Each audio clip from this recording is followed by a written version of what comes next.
যখন উৎসবে মাতোয়ারা বাংলা, তখন আকাশের মুখ ভার, চিন্তায় অস্থির সাধারণ মানুষজন।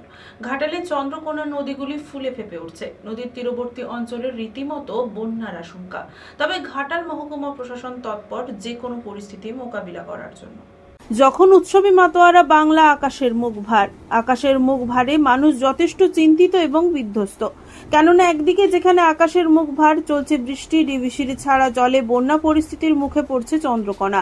ঘাটালের চন্দ্রকোনা নদীগুলি ফুলে ফেপে উঠেছে। নদীর তীরবর্তী অঞ্চলের মানুষজন বন্যার আশঙ্কা করছে।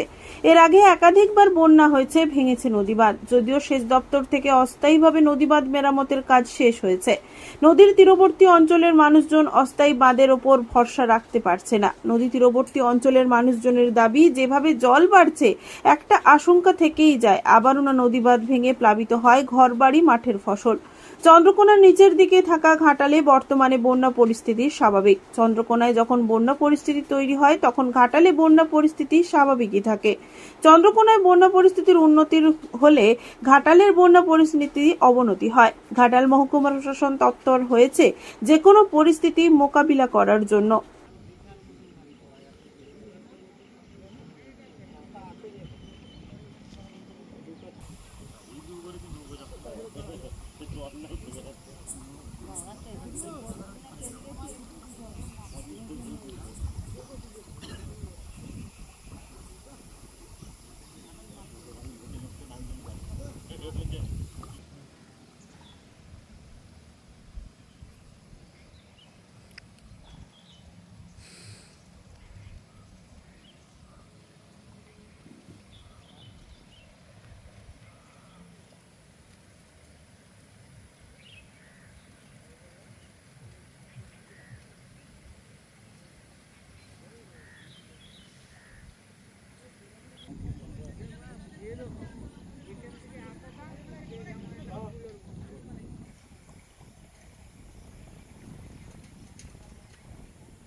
ঠিক আছে, হ্যালো, ফোনটা গেল নাকি?